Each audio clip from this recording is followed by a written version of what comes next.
Good afternoon, Homes Road Church of Christ. I hope you're having a great day in the Lord today. I just wanted to bring you a little devotional thought and just a little something to maybe spur you along the way, keep you going spiritually, and share a little bit of God's Word. Hope it encourages you. And I hope you're going to have a great Merry Christmas coming very quickly. First of all, I just want to tell you a little story.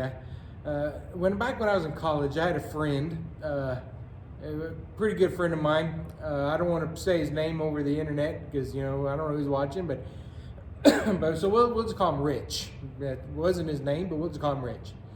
But Rich, when we went to college, he was kind of one of these guys that just never really, the world just didn't seem to fit with him. He just never seemed to quite catch on with things. Good spiritual young man, a good friend of mine. He was a good guy. But he just didn't seem to understand how the world works. He was always one of these guys that, if you had to bet on somebody to be late, it'd be him. If you were bet on someone who'd get confused on instructions, it'd be him. He just didn't seem, I don't know if he didn't care or what, but he just didn't seem to fit with things that the world has for us here. And if there was ever someone who's going to mess up, it was Rich. And when he was in course with us, and often our course director, his name is Dr. Hines, he would let us, whenever we go to a new town or something, he'd let us go sightsee, and he'd say, you have to be here at a certain time and we're leaving. And everybody knew if you didn't show up at that place at that time, he was leaving, and he would leave you. And it was up to you to figure out, it was up to you and your own expense to figure out how to get back home. And he was often left behind on our course tours. He often had to go home on his own expense, fly back home because he would not notice the time, and he wouldn't ever show.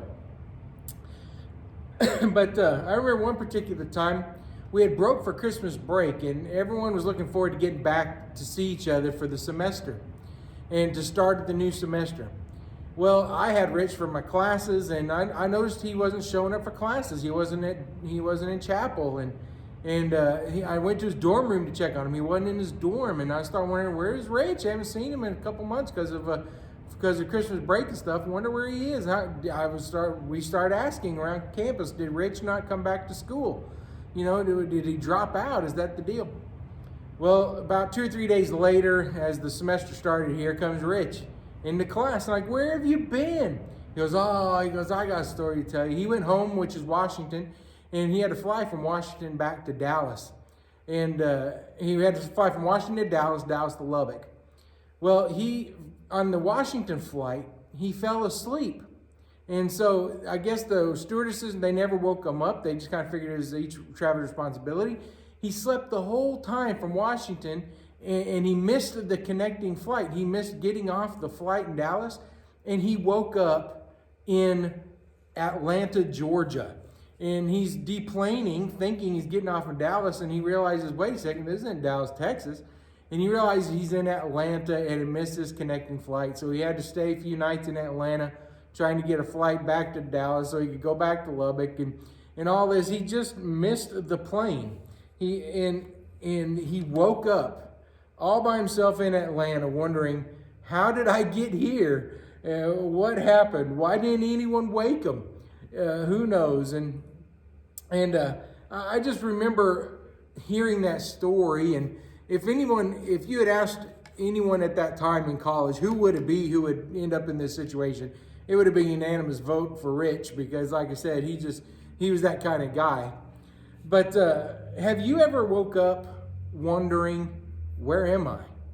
Have you ever had that feeling of waking up and wondering, how did I get here? Last year at this point, you probably had no way of knowing that we would find ourselves not together for Thanksgiving, not being together for Christmas, and not being together to be able to worship as a family together. You probably woke up and thinking, how did we get here? How did we get in this place? Maybe you're asking yourself, one day I woke up and now one day I went to sleep and I woke up and now I'm in a completely different place than what I ever expected to be. Maybe you woke up and you said to yourself, I'm too young to have this disease and there's no cure. Maybe you went to sleep and you woke up and you found that your marriage after many, many years of being together is now gone, and you're having to start over as a single person with a part-time job, and you're wondering, how did I get here? Maybe you're wondering to yourself, maybe you went to sleep and everything was excellent, and you wake up and you find out, you go to work and find out your job has been eliminated and you're being laid off. Many people are waking up today and thinking, what happened? How did I get here? My life did not have this planned out. And I bet Job was wondering the same thing. I bet Job had to have many of those same thoughts as he sat amongst those ashes in Job chapter 2 and verse 8. As he sat in those ashes, and he was probably thinking to himself, I've lost my children, I've lost my wealth, I've lost my health, all of this in no time flat, a blink of an eye. And he couldn't have guessed how he would have ever got there. There's no way you could have planned that. It was just all very confusing. But I think we can learn from Job, which is why we have the great account in the Bible of his life. I think we can look at what happened to him and learn some lessons from him. And I'm sure that he too just thought, what is going on? None of this makes sense. As he sat there in those ashes, nothing makes sense. How am I supposed to make sense of all of this? Well, in so doing, the thing we can learn from Job is that Job remembered his Creator. In all of the confusion, when he woke up and said, what has happened? He just went back and remembered his Creator and how good all the things had been in the past. Remember, he even told his wife in verse 10 of chapter 2, he said, shall we accept good from God and not trouble? Job, even though he woke up one day and found himself in a tragedy with so much loss, he remembered he could count on the good God to be faithful. So yes, he lamented. Yes, he mourned, we even read where he screamed to the heavens.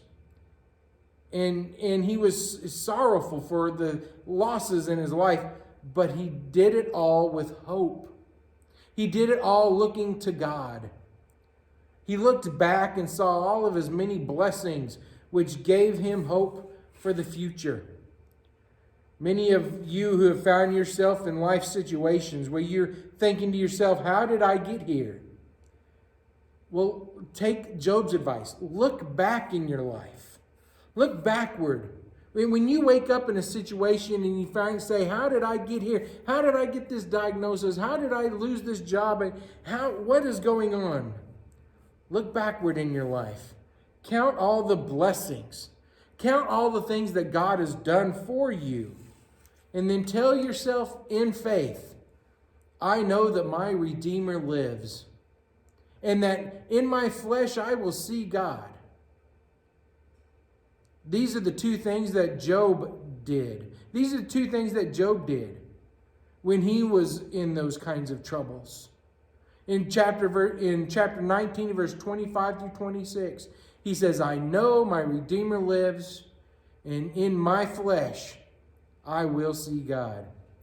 You've heard it said at funerals that there are two dates on a tombstone, the beginning and the end, with just that dash in the middle.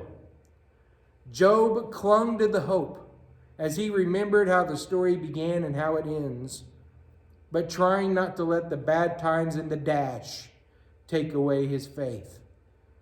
And so if you're struggling during this holiday time and you want to be together with family, you woke up and say, how are we getting here? Maybe look back. Look back on all the wonderful Christmases God has given you. Look back on all the wonderful holiday times God has given you. And then remember Job's words. Do we take all the good and not the bad? Are we the kind that we should accept good from God, but give God anger and frustration in times of trouble? No, let us be like Job and look to hope.